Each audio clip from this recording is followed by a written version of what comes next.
This interview is brought to you in association with Rabobank.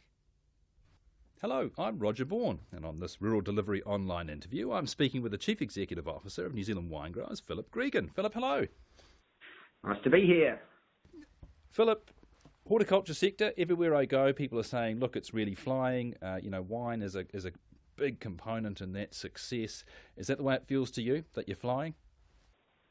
I think from an industry perspective, we're feeling very positive about where New Zealand wine is at the moment. We're continuing to see strong demand in our key export markets, and we're seeing on the back of that demand investment in new vineyards and new wineries. So I think, yes, people are pretty happy at the moment. Those new vineyards and wineries, whereabouts?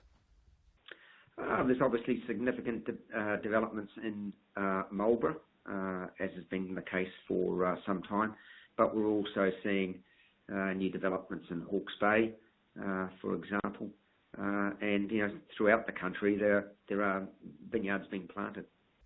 Now, Sauvignon Blanc, I guess, will be a big chunk of those, particularly in Marlborough, but in terms of a more diversified portfolio, what other sorts of varieties are we starting to see? Look, of course, yes, Sauvignon Blanc's a big part of the industry's portfolio, but we are seeing continuing investment in Pinot Noir, growing investment in Pinot Gris, and certainly Chardonnay. I think we're seeing more plantings of at the moment. So it's fairly broad-based, which is very pleasing. Now, it's been a while since we caught up. Where did we wind up for vintage this year? There was picking that it was going to be a real boomer. What did we end up wise in a tonnage sense? So we ended up with a harvest of 436,000 tonnes. Whoa!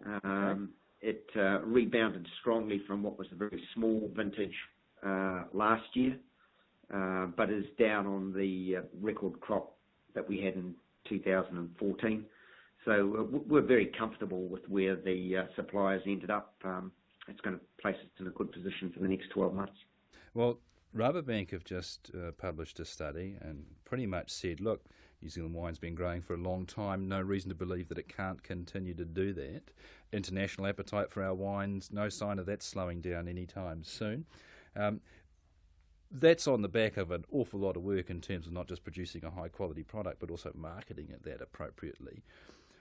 Where are the markets developing that are going to take this extra volume that's likely to come on as we go into some of these new places come on stream? I think certainly in the short to medium term, there's no doubt that North America, the United States and Canada, the major growth opportunity that is out there.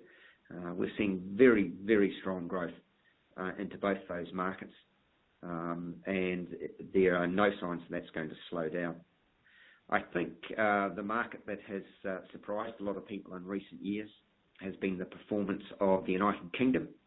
Our sales there have performed really well. We've got a great reputation in that market, and I think there's still upside there.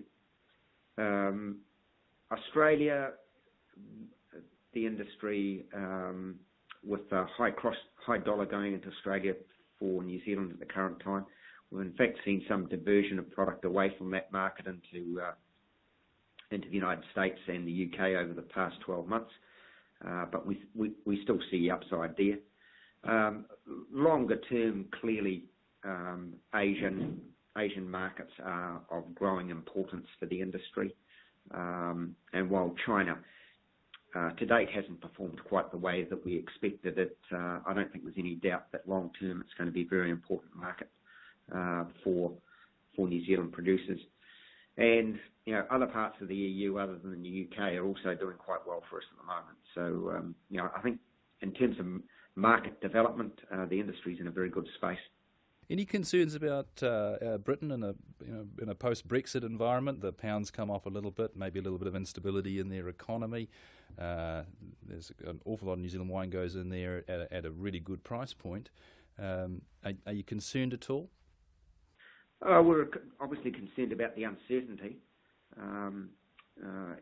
exports to the UK are about $380 million, just over 20% of our total exports.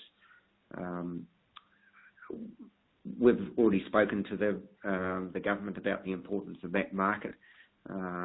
They have assured us, as they have assured other exporters, that nothing is going to change in the short term, which is pleasing.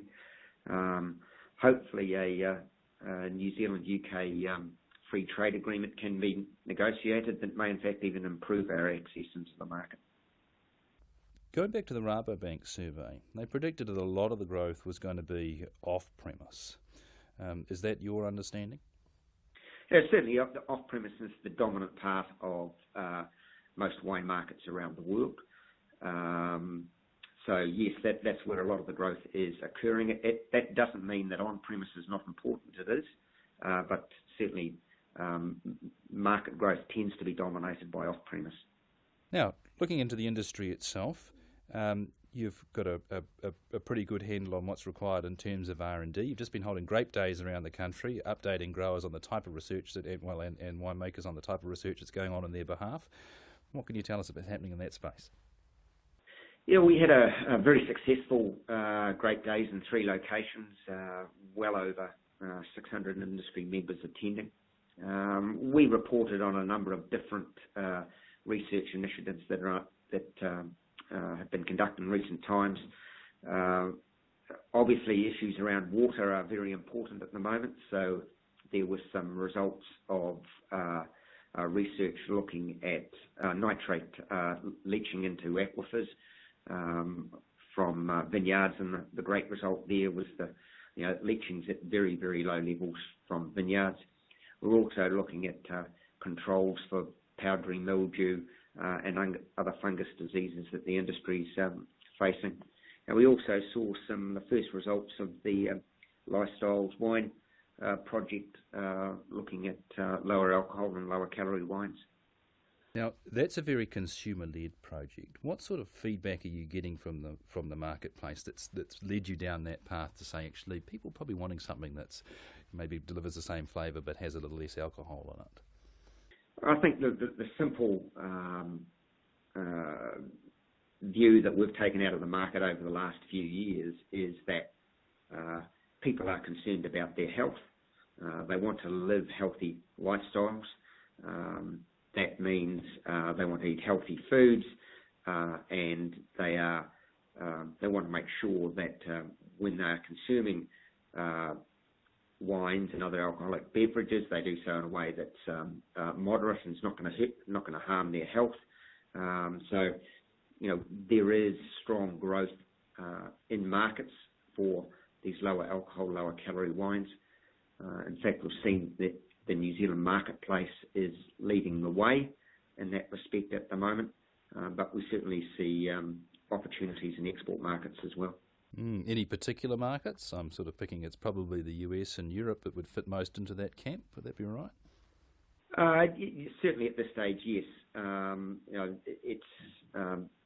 It is markets where all things sustainability, social, etc., and where there's concerns about health, in those markets you're starting to see increasing resonance for the lower alcohol, lower calorie products. I mean, the New Zealand wine industry was really a big pioneer in pushing the idea of sustainability out to its customers, Sustainable Wine Growing Program. Is this idea around healthier, perhaps, wines really just an extension of that same, responding to what customers are feeling about their day-to-day lives and the places and the people that they buy their foods from? Yes, it is. People make assumptions about products that they buy, about how they're made, about the environment, about the way that people are looked after who produce the wines. And, they want to know that when they consume a product, effectively it's good for them and it's good for the environment. And so, yes, absolutely, we see this program as an extension, in the general sense of the interest in sustainability. Look, thanks very much, Philip. All the best with the year ahead and for big vintage. I'm sure you won't have any trouble selling it, and we'll look forward to catching up again soon. Cheers, Roger. This interview was brought to you in association with Rabobank.